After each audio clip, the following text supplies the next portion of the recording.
Karate kid ఫ్రాంచైజీలో 6వ సినిమాగా karate kid legends శుక్రవారం ప్రపంచవ్యాప్తంగా విడుదలైంది. ఈ చిత్రాన్ని తెలుగులోనూ అనువదించారు. 1984లో ఆరంభమైన కరాటే కిడ్ జర్నీ ఇప్పుడు మరోమారు జనాన్ని పలకరించే ప్రయత్నం చేసింది. ఆరంభంలో కరాటే, కుంగ్ఫూ విద్యలతో సాగిన వీరునిలా రాల్ఫ్ మేకియో నటించారు. మొదటి 3 భాగాల్లో రాల్ఫ్ కథానాయకుడు కాగా తర్వాత తెరకెక్కిన వాటిలో ఇతరులు హీరోగా అలరించారు. 2010లో రూపొందిన కరాటే కిడ్ ప్రముఖ హాలీవుడ్ నటుడు విల్ స్మిత్ తనయుడు జేడెన్ స్మిత్ కరాటే కిడ్ గా అలరించాడు. అతనికి కుంగ్ఫూ నేర్పే మిస్టర్ హాన్ గా జాకీ చాన్ తనదైన యాక్షన్ తో మురిపించాడు. ఇప్పుడు అదే Jackie Chan karate kid legends లో తన మిస్టర్ హాన్ పాత్రను రిపీట్ చేశాడు.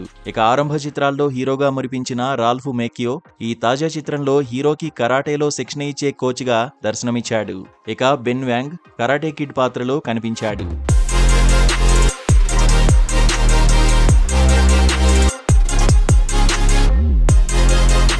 అయితే ఈసారి కథ విషయానికొస్తే మిస్టర్ హాన్ ఎంతో మందిని మార్షల్ ఆర్ట్స్ లో ప్రవీణులుగా తీర్చిదిద్దుతూ ఉంటాడు. బీజింగ్, చైనాలో అతని శిక్షణ సాగుతూ ఉంటుంది. హాన్ మేనల్లుడు లీ ఫాంగ్ కూడా శిక్షణ తీసుకుంటాడు. లీ ఫాంగ్ అన్నను కొందరు చంపడంతో తల్లి అక్కడి నుంచి న్యూయార్క్ కు వెళ్లవలసి వస్తుంది. అక్కడ స్కూల్లో బయట అంతగా లీ ఫాంగ్ ఇమడలేకపోతుంటాడు.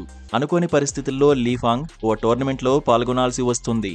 అందుకు అంకుల్ హాన్ శిక్షణతో పాటు ఆల్ఫ్ మేకియో అవసరం కూడా పడుతుంది. వారిద్దరి శిక్షణలో ఆరితేరి కరాటే టోర్నమెంట్ లో లీ ఫాంగ్ పాల్గొంటాడు.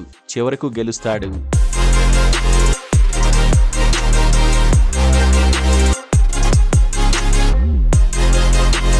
జాకీ చాన్కు వయసు మీద పడ్డ తనలో ఫ్లెక్సిబిలిటీ ఉందని నిరూపించుకున్నారు. ఆయన నటన ఎప్పట్లాగే సాగింది. డేనియల్ పాత్రలో రాల్ఫ్ మేకియో కూడా ఆకట్టుకుంటాడు. అయితే లీ ఫాంగ్ గా నటించిన బెన్ వాంగ్ మాత్రం చక్కటి నటనతో అందరి మది గెలుచుకుంటాడు. సినిమా కథ మనకు ముందే అర్థమైపోతుంది.